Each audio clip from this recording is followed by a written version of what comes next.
এই তোর হাতে পোকা পড়ছে নাকি? হ্যাঁ, আমার হাতে পোকা পড়বো কই থেকে? তাহলে এত আস্তে আস্তে টিপতেছিস কি জন্যে? জোরে জোরে টেপ।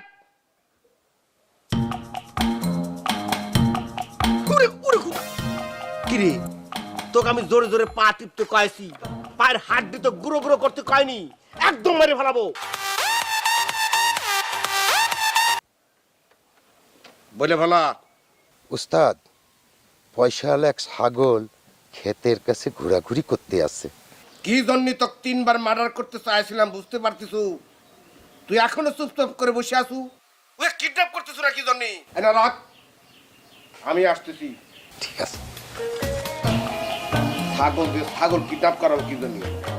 আরে সর, আমি এখন যাচ্ছি।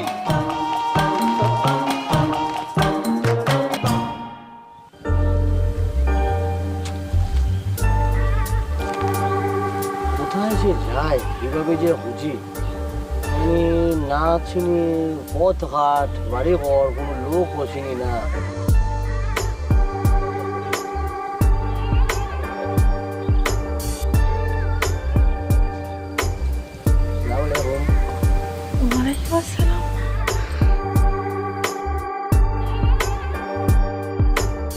ও মা, আপনি তো একেবারে হিরোগো মতো দেখতে। আপনি অবশ্য ঠিক কথা বলছেন। আমি আসলে ছোটবেলা থেকেই অনেক সুন্দর কিউট ছিলাম।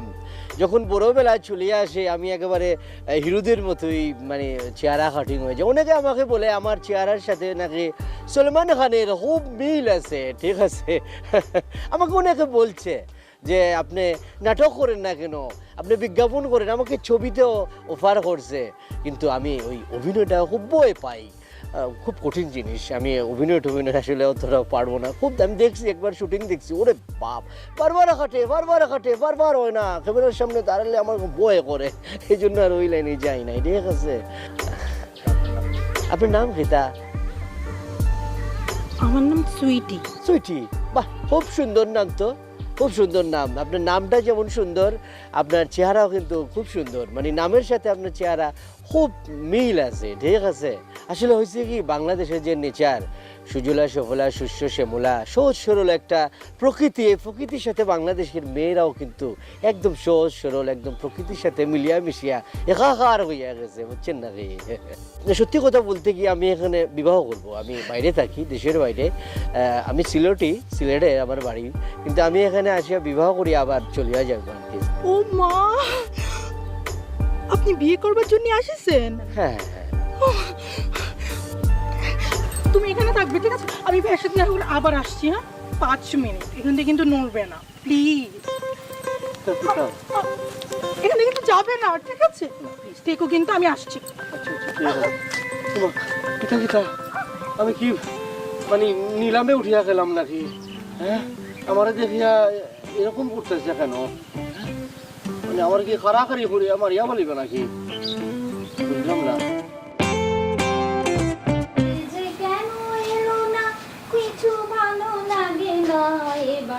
ও, আমি শেষ। কি হয়েছে আপনি এমন করতেছেন কেন?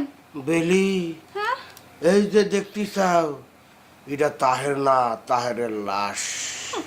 কি বলেন আবুল তাবুল এইসব? কি বলি আবুল তাবুল? এই তাহেরের সামনে দাঁড়ায় কেউ চোখে চোখ রেখে কথা কর সাহস করে না, অথচ ঘরের শত্রু বিভীষণ আমার ছোট বোন আমার সামনে সে উচ্চারণ করেছে সে বিয়ে করবে, এক ছেলেকে পছন্দ করতেছে। এই কথা শোনার পর আমার মিজাজ মর্জি কন্ট্রোলের বাইরে চলে গেছে রে।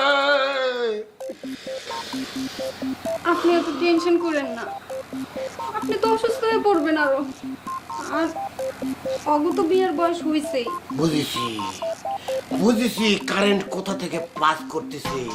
তুই হচ্ছিস ঘরের শত্রু বিভীষণ, তোর রাজকারা পায়ে পায়ে আমার বনগুলো ব্যর্থ হয়ে যাচ্ছে। এই তো তোকে আগে খবর। अच्छा भाईजान, मेरी बात सुने। ग्राम में एक लड़का आया है, बहुत खूबसूरत है, मुझे बहुत अच्छा लगा।